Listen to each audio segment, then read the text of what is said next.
بما اننا خلاص قربنا على موسم المدرسة، كل سنة وانتم طيبين.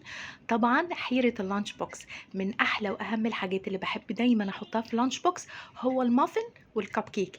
بيغنوني عن حاجات كتير جدا وبتبقى موفرة واقتصادية، بوصفتها بسيطة وسهلة ونجاحها مضمون، وكل الولاد بيحبوها. النهاردة هنعمل مع بعض الكب كيك، عملنا قبل كده مع بعض المافن. هسيب لكم برضو اللينك بتاعه تحت، جربوه هيعجبكم جدا. وعملت الكمية المحترمة دي وكوبايتين ونص بس من الدقيق. يلا بينا يا ست الكل نشوف عملنا ايه. اول حاجه باول ناشف ونضيف، بحط فيه 3 بيضات. وزي ما احنا متفقين دايما ان كل مكونات الكيك بطلعها من التلاجة قبلها ب10 دقايق او ربع ساعه، زي ما ببتدي كده بالظبط اسخن الفرن وانا ببتدي اعمل الكيك بتاعي. هحط شويه من الفانيليا، كمان هحط كوبايه ونص من السكر الابيض. ده مقدار مظبوط جدا بيخلي طعمها مظبوط.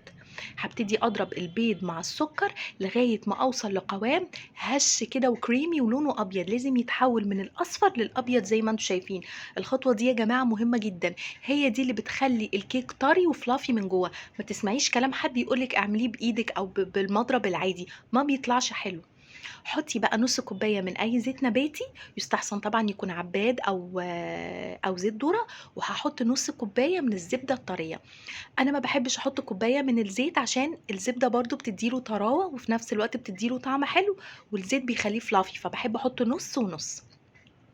هدخل الزبده بتاعتي برضو جوه الخليط بالطريقه دي. وبعد كده هحط كوبايه من اللبن او الحليب، وهقلبه كده بالسباتيولا بتاعتي. وخلي بالك ما تغلطيش غلطتي وتحطي المضرب فالدنيا تبوظ طبعا حواليكي زي ما انتم شايفين. بعد كده هبتدي مكونات الجافة، كوبايتين ونص من الدقيق الأبيض. أهم حاجة إن المعيار اللي انتي استعملتيه من أول الوصفة هو نفس المعيار أو نفس الكوب أو نفس المج. مش لازم كوب معياري، المهم نفس المج. هحط كوبايتين ونص من الدقيق الأبيض، أنا بنخله زيادة من عندي عشان يبقى فلافي أكتر. لو مش حابة تنخليه مفيش مشكلة. كمان هحط عليه باكت من البيكنج باودر أو معلقتين صغيرين. وطبعا ذرة من الملح أو رشة من الملح في أي حلويات بنعملها عشان تعادل الحاجات الحلوة مع الحادقة.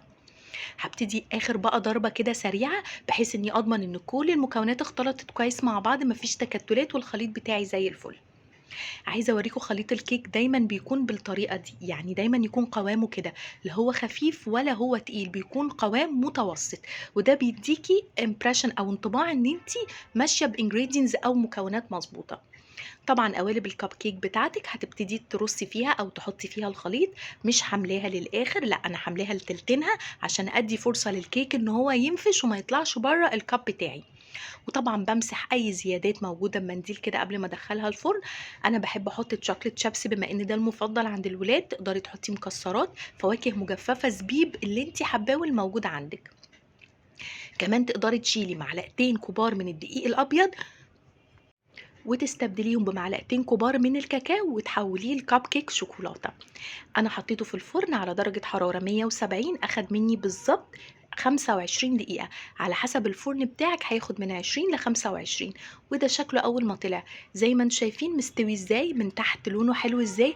بصوا من جوه قد ايه طري فلافي هش. وده بفضل ان احنا ضربنا المكونات كويس، نخلنا الدقيق، حطيناه على درجة حرارة كويسة في الفرن، معلناش درجة الحرارة، الوقت كان مظبوط. كل العوامل دي بتساعدني اني اطلع كيك ناجح زي ما انتم شايفين.